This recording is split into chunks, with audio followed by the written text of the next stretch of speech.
Another night out under the starlit skies of Kharkiv.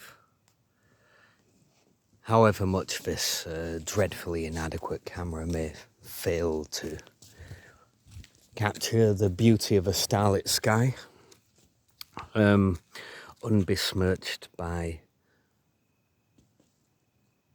electronic interference in terms of lights or smoke pollution, we are walking through the city because I've got 3 people asleep in my bed. What can I say? More fool me for having a city centre sanctuary of a flat before I engage in this tactical combat casualty course and apply myself. And even though I might have to go back to Lviv to do it, apparently, from Kharkiv, even though I'm much closer to the heat and smoke here, I may well have to go to, 1,100 kilometers to the west in order to do it. But there are silver linings to the cloud. There is charm amidst the charmlessness. And while 3 people snore and fart away in my bed like the mammals they are, I'm heading to the nearest petrol garage because, oddly enough, petrol garages, gas stations to the Yanks, to the Yankee Doodles, they have a special dispensation to stay open all night because military vehicles and police patrols may require petrol, so petrol garages actually stay open all night, as far as I know. Oh no. Actually, it looks like it's all quiet on the Western Front. I can't actually see any. Oh, great. So I'm flouncing around under martial law in wartime, 15 kilometers from the Russian border and 30 miles from the front lines, and only a day out from Bakhmut. We're going to deliver food to Chasiv Yar, which is 7 kilometers west of Bakhmut, and nigh on 1,000 people are in bomb shelters, forced to eat rats. We're going to deliver food and also medical supplies to a hospital in Kostyantynivka, which in Russian is Kostyantynivka, named after the infamous Roman Caesar who decided that rather than feeding the Christians to the lions, he should mandate Christianity as the imperial religion. And the shop is closed, so like old Mother Hubbard's. Well, fuck it. I'd better about turn 180, double pronto, and fuck right off back home because there's no other petrol garage within 3 miles of here, and it is, what time are we on? 4 minutes past 2 in the morning, so we're 3 hours and 4 minutes into the curfew, and 2 hours and 56 minutes until it ends. So under martial law in wartime, this is highly illegal what I'm doing, but usually it pays off and it comes off without a hitch. But there we go. All life is a dice roll, is it not? And who are we if we do not wonder? Because wisdom begins in wonder, and only a fool is ever certain. I'm going to turn the camera on my own suspiciously bedraggled face, because why the devil not? You might as well know. whomsoever it is that blabs this nonsensical piffle pissed up at 2 or 4 in the morning. But anyway, we're a few hours away from Kostyantynivka and Bakhmut, and what can I say? I'm grateful that I've found ways to be useful, but equally I'm out of tobacco, so yeah. It's one of the most hideous addictions. I'm definitely going to be... Oh, is that cat? No, we're okay. No car. I think we're okay going the next 150 meters or so, and then I'm a quick left turn and I'm back into my apartment block, and I've got no cigarettes until the curfew ends. But you know what, worse things happen at sea. It's better than being down in steerage trying to persuade a bunch of angry Irishmen that sexual violence is not the way, or down in the engine room trying to fight off a bunch of big lads with shovels, you know what I mean? So it could certainly be worse. Worse things happen at sea. There are goblin sharks out there, you know what I mean? They're even worse than Russians. Fuck me. They were declared extinct a while back, and then goblin sharks. Oh shit, there's a military vehicle there. Fuck's sake. Take the fucking... Yeah, there we go. Yeah, there was a... Shit.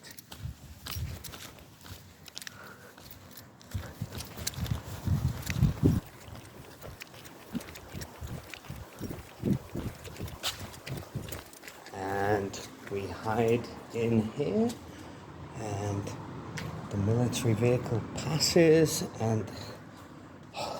Thank fuck for that. Jesus Christ. Alright. And now the light is back on, and we were hiding in the tunnel. It's funny, right next to me, I live riverside, and this building that's right next to me, it's a bridge, but I don't know if you can see this on the video, but probably not, but yeah, there are rooms above the building, so if it got hit by a missile, people might theoretically fall right through the building and land on the road down here. But anyway, yeah, a little military truck just passed by the Riverside Road. I'm glad to avoid that one. And yeah, I've no idea where I was at or what I was on, but yeah, who knows what this video is recording. I mean, I'm not entirely certain of the quality of video capture on this battered, bedraggled old Samsung, but that was a failed mission to acquire alcohol and tobacco, because in lieu of civilized drugs, I'm back on the toxic and poisonous ones. But it's alright. I'll be in the Legion soon. I've got my T-CCC confirmed. I can't actually afford Lviv, and it sickens me to travel in this war whilst I'm a short drive away from the front lines that I've been delivering food to, and that we're conducting now. Never mind the shirt, alright? Fuck the so-called major, so-called relief, so-called organisations. I think the best people doing work out here are independents who are independently sourcing the food and paying their own petrol, even though most of us have fuck all. And it's all on our own dime. So, you know, it's a fucking joke. It's disheartening, is what it is. It's dispiriting. But anyway, I declined to join a bunch of the other Harky volunteers, 10 of them, kayaking. And bearing in mind, that would have been very nostalgic for me because, as my YouTube will attest, kayaking is my primary means of travelling and leaving the beach I lived on throughout 2020 from January to November until I was chased out of Wynam by the 6th police raid of the year. It was my means of accessing the rest of the island. It was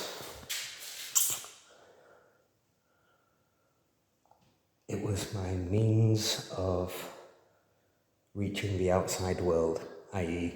the rest of Copenhagen, with its roads and banks and cops and restaurants and cafes and blah de blah for my own little secluded beach community. Anyway, I'll pause here because there are 3 people asleep in my bed as we speak. I am a sanctuary in the curfew hours in central Kharkiv. Nice to be nice and good to be useful in pursuit of purpose rather than pleasure. But right now I think I would sacrifice my usefulness for a pack of tobacco and another bottle of wine. I was unable to replenish my stock of alcohol and tobacco. Anyway, Bakhmut in a few hours and Kostyantynivka, and let's hope that we can be useful. We're independently sourcing the food. I'm getting food. Our kitchen won't let us use most of the imperishables or use the tinned imperishable food or the vacuum sealing units or the mobile trucks that were donated by World Central Kitchen, because documents and doublespeak. But at any rate, yes, hope springs eternal. Dum spiro spero. While I breathe, I hope we still have a stock of independently donated food, and we will draw on that. And we've got medical supplies from elsewhere, and what can I say? We'll try and make it as regular as we can until I'm doing my combat medic course en route to becoming a legionary. So, yeah, funny old life. Only fools are certain, and wisdom begins in wonder.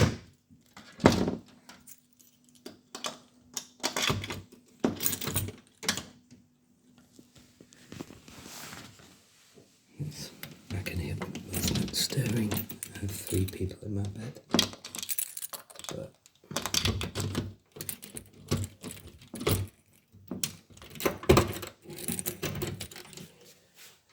what can I say?